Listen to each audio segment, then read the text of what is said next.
22,000 na classroom daw ang ibinida ni Gonggong Marcos. No? Ano sabi nung sekretary niya? 22 lang. Parang yung flood control nun, 5,000 daw. Nung pala ghost project yung karamihan, substandard yung iba. No? Hindi ko alam kung sino advisor nito eh. Hindi mo na inaalam yung i-report niya sa bansa. Yung ipagyayabang niya eh. No? At itong payaso ng palasyo, si Claire, nayabang din magsasalita. Kundi daw dahil sa Pangulo, eh hindi malalaman yan. Alam na yan ng una pa lang.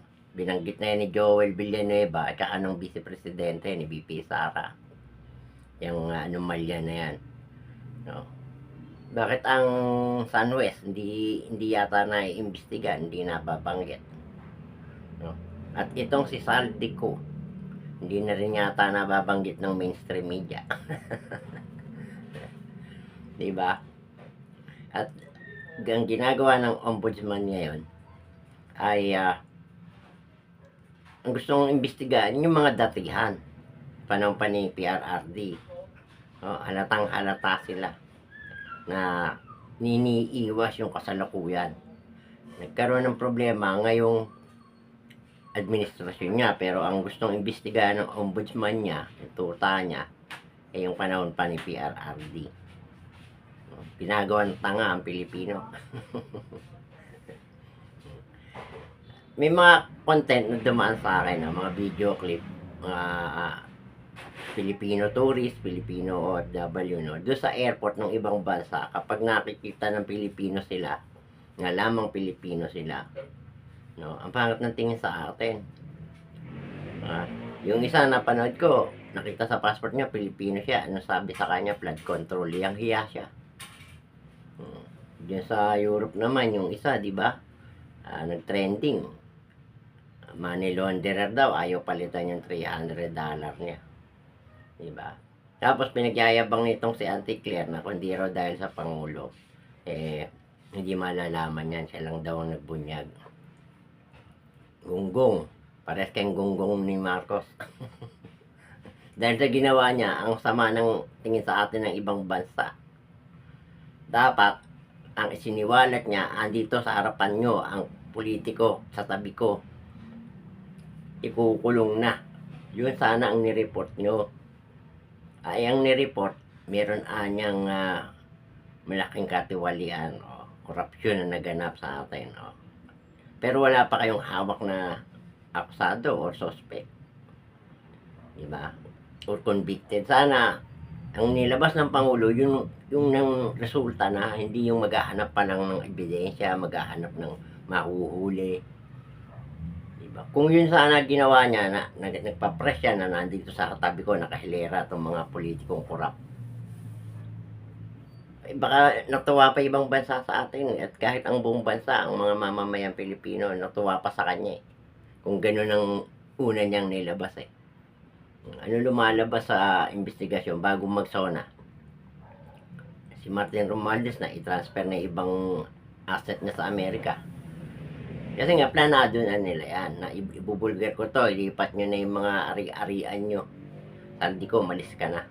No, baka ganun ang ginawa nila Kaya nakatakas tong saldi ko. Ngayon, wala man lang action ng DFA para i-cancel yung passport. Hihintay yung pangkasuhan. Hindi nga kinakasuhan pa pati nga yung Sunwest niya, wala pang ikinakaso. Puro imbestiga. Aabutin ng 1 taon, puro imbestiga. Hindi na yan makakabalik dito. Sana kung gano'n yung kabilis pinanadala si PRRD sa dahig, gano'n din kabilis ibalik dito sa saldi ko. Diba? Halatang halata na ang Pangulo, may kumpas dyan sa pangyayari niyan. Iwas na iwas, no? Yung mga congressman, wala na, hindi na nabanggit yung pangalan. Yung binanggit ni Diskaya. At atong utang na loob, no? Sana makarating to sa mag-asabang Diskaya. Magsalita kayo sa media, kasi kung di kayo magsasalita sa media, lalo lang kayong madidiin dyan.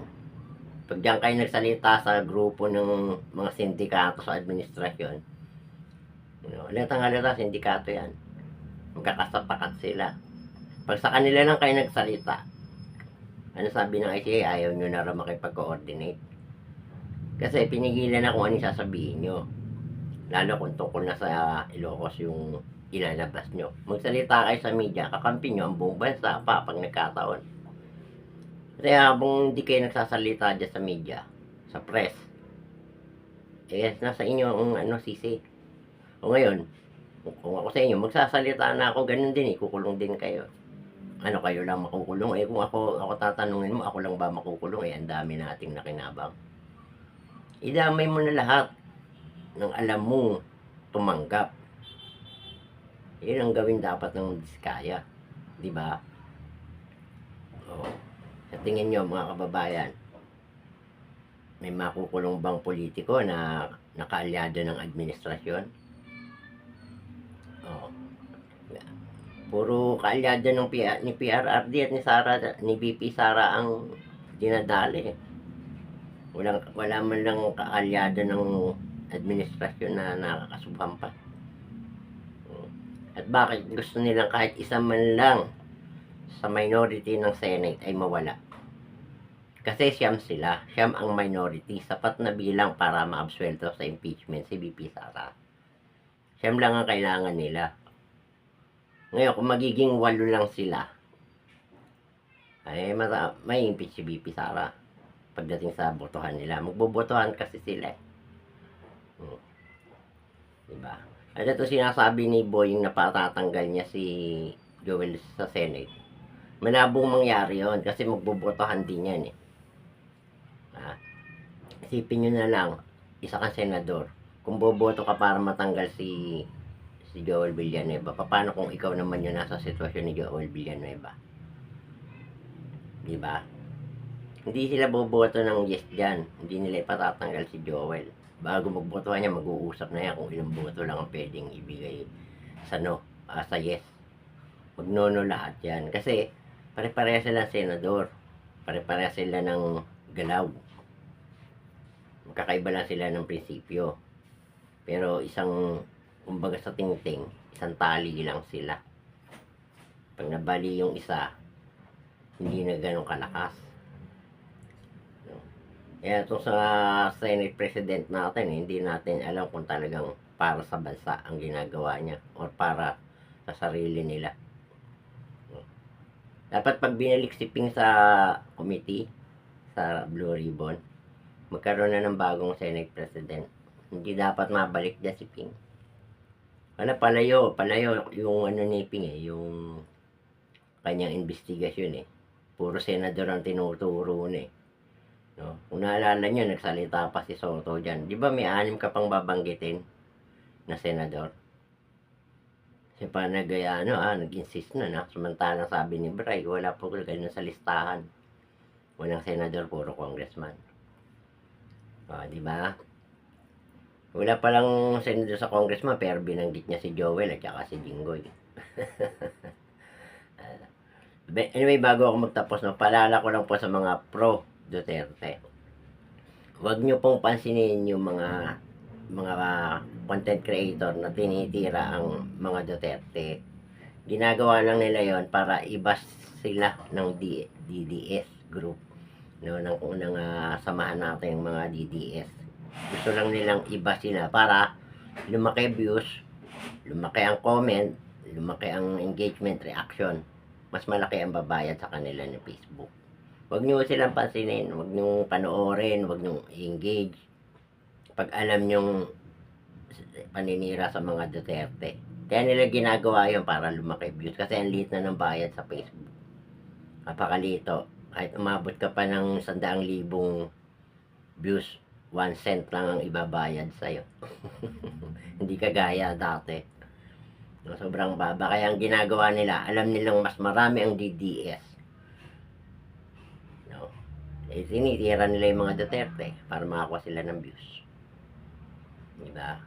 Tapos pagka yung naano sila, naba sila, sabay magsasorry. Ganun din yung ibang content creator, binabanatan yung mga Muslim naman. O nakakuha siya ng view, nagte-trending siya. O banda, nung nag-trending na at sinita na siya ng mga kapatid na Muslim, sabay sorry. O, gusto lang nila makakuha ng views, kaya wag niyong pansinin mga pro Duterte. Ang panoorin nyo, yung mga sumusuporta sa ating manap PRRD at Vice President Sara. Yan lamang po at maraming salamat. Pakipollow na rin po ang aking Facebook at YouTube, TikTok.